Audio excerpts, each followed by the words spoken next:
Lodwa tajba. Bosta bnedmin daħlu f'ħajti min daħal u ħareġ malajr, iżda oħrajn baqgħu f'ħajti għal ftit u ħallew il-passi tagħhom f'qalbi. U l-passi tagħhom affettwani u jien ma bqajtx l-istess. U ħajti baqgħet għaddejja b'ritmu maġġel bla ma stajt norqod. Fl-istess nifs ma stajtx nistenbaħ. Għajt imwaħħal mal-ħolma tal-baħar li nħoloq mid-dmuħ qares tal-ħajja. Issa ma nistax indawwar l-arloġġ lura, kull ma nista' nitgħallem mill-esperjenzi tal-passat biex nibda bidu ġdid. Imma minn fejn ser nibda? Kif nista' nasal għal dan? Stenbah għal bidu ġdid. Aħna miegħek mit-tnejn sal-ġimgħa. Ħossna ħdejk, ejja naqbdu jdejn xulxin u naqbżu fix-xefaq flimkien. Nistembħu flimkien. Lodwa tajba. iClick, inewsmalta.com. Immedjat, informattiv, investigattiv.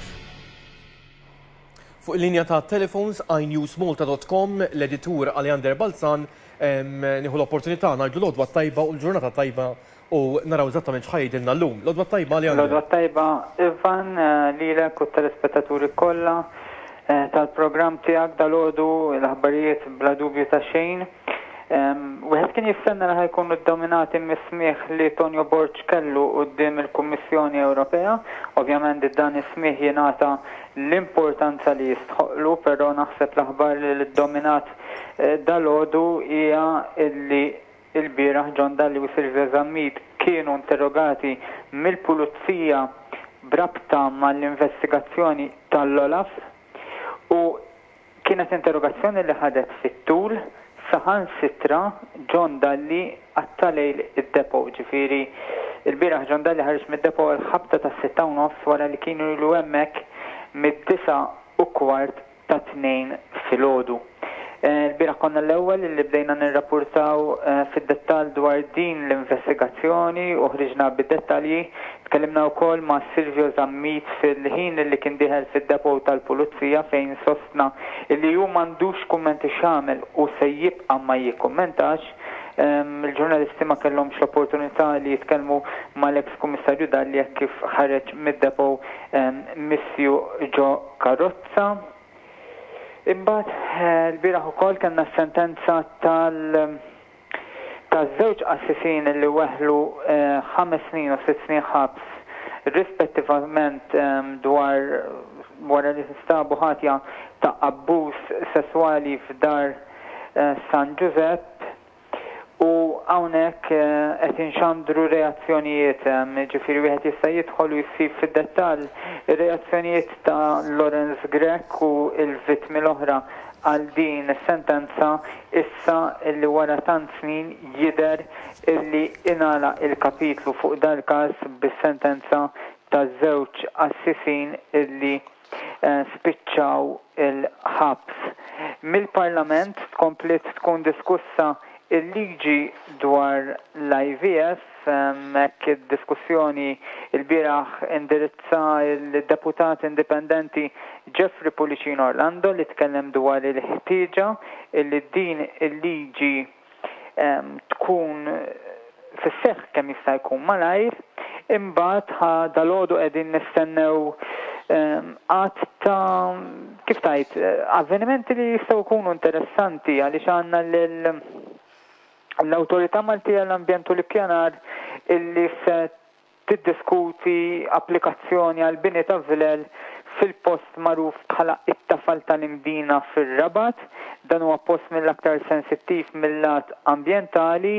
L-ewwel permess kien ħareġ u kien ikkondannat mill-awditur tal-MEPA u llum se jkun hemm il-hearing ismieħ fuq din l-applikazzjoni li kien hemm appell minna. Il-Partit Nazzjonalista se jkun qed jindirizza konferenza tal-aħbarijiet fl-10:30 ta' dalgħodu għalkemm qatt mhux magħruf se tkun is-suġġett ta' din il-konferenza. Min-naħa l-oħra llum jagħlqu n-nominazzjonijiet għal ħatra ta' viċi kap tal-Partit Nazzjonalista. Kollox jindika illi se jkunu tnejn il-kandidati Simon Busuttil u Tonio Fenek sa issa ma jidirx li jista' jkun hemm it-tielet kandidat f'din it-tellieqa għal deputat kap tal-Partit Nazzjonalista. U ma dawk l-avvenimenti ewlenin li hemm dal-għodu qegħdin naħdmu wkoll dwar servizz interessanti li jiffoka fuq dak li għaddu minnu residenti ta' Paċeville. Saħansitra l-informazzjoni li 23 pulizija sfaw attakkati f'Paċeville mill-bidu ta' din is-sena. Huwa servizz interessanti li wieħed tajb isegwi fuq iNewsMalta.com fis-sigħat li ġejjin. Bażikament dawk huma l-aħbarijiet dal-għodu Van. Grazzi Aleander, il-jum it-tajjeb lilek u l-ħaddima kollha tal-Union Press. Sadan it-tant nintroduċu lill-chiropractor tagħna, Dr. Tanwir Rajasat saturrokna tiegħu il-kampanja li aħna nagħmlu fuq l-uġieħ permezz ta' dan il-feature li sejrin inwaslulkom.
Diversi bnedmin ikollhom ħafna u ħafna uġieħ ta' ras u jidraw biha u jidraw jgħixu biha.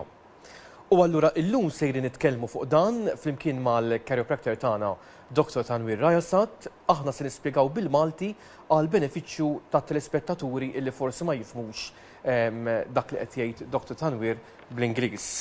Sadanittant infakkar illi min jixtieq jikkomunika magħna aħna nikkomunikaw miegħu matul il-ġurnata billi iċemplilna fuq 27 500 500 tħalli ismek, kuljomok u n-numru tad-dar.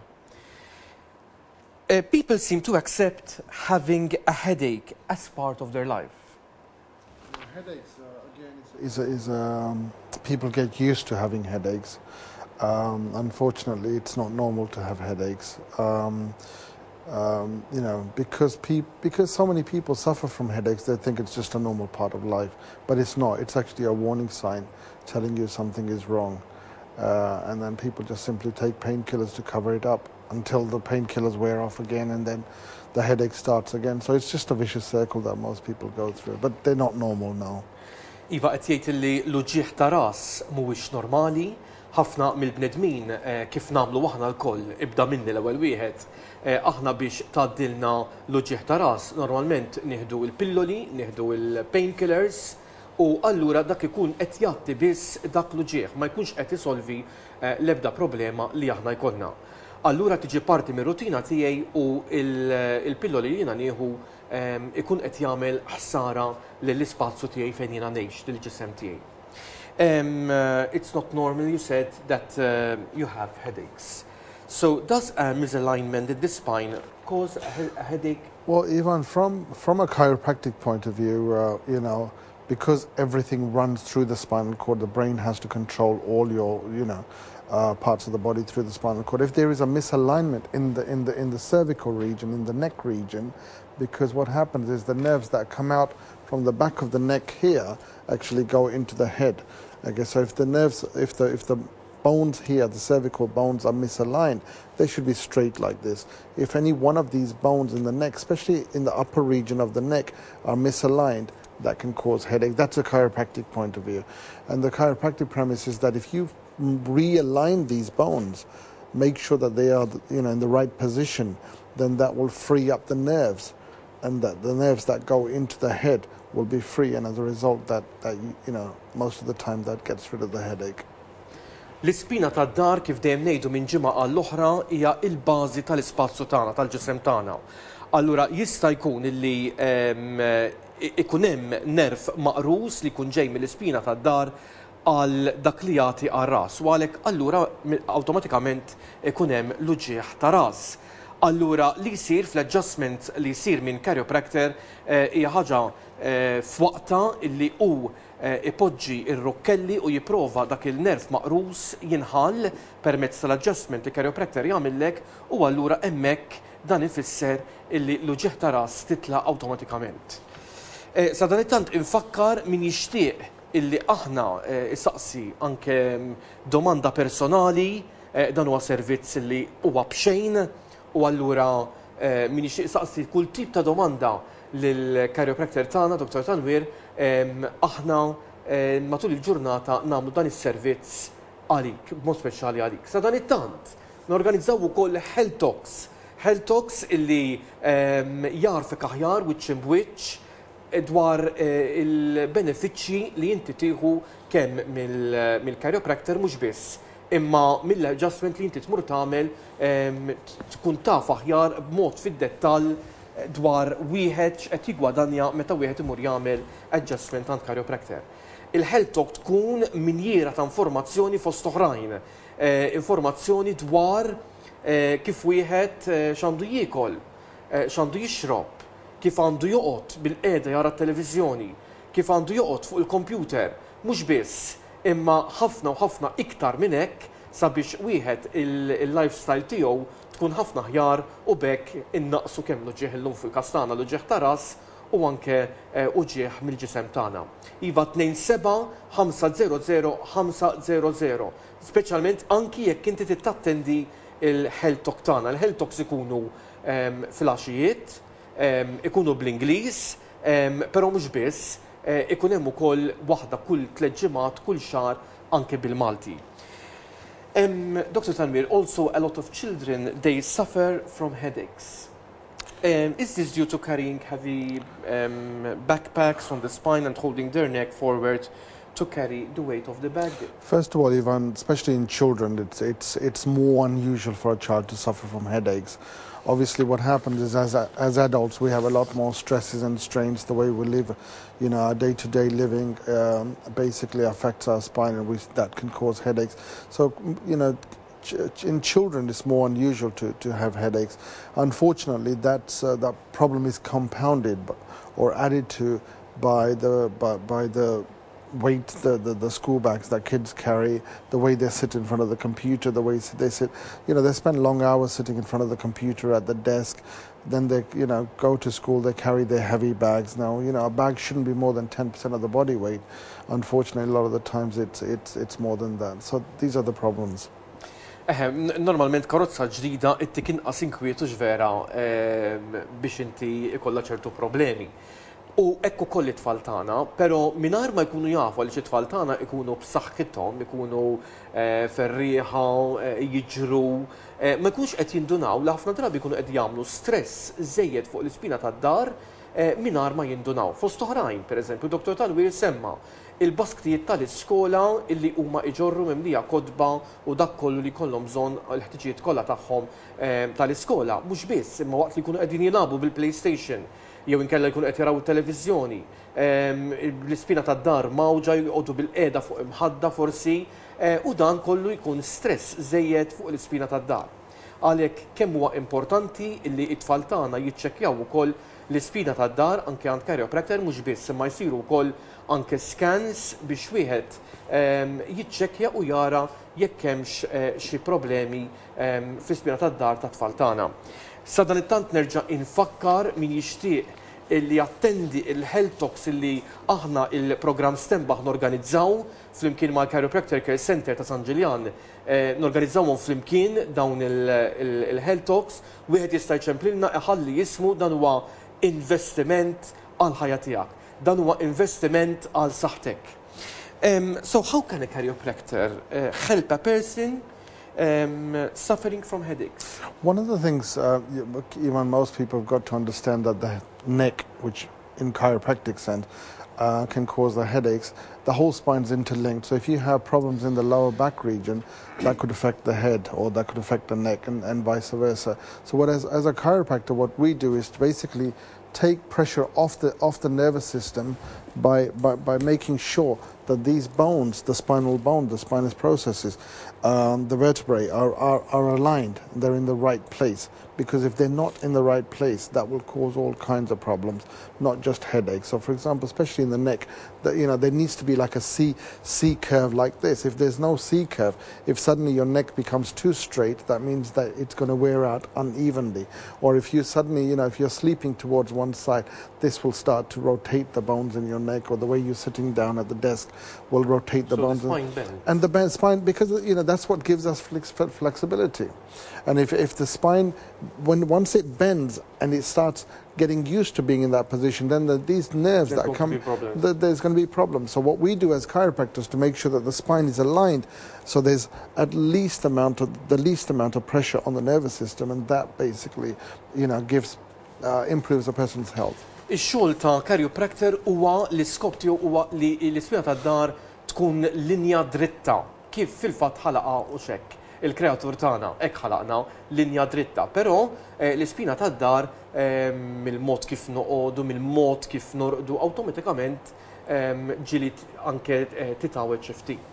U allura x-xogħol ir-rwol ta' chiropractor huwa li jagħmel l-ispina tad-dar dritta possibbli. Għaliex jekk ma tkunx dritta, allura nervituri jinqarsu, ma jkunx kollox lineali u kif suppost, u għalhekk jinħolqu l-problemi fil-ġisem tagħna.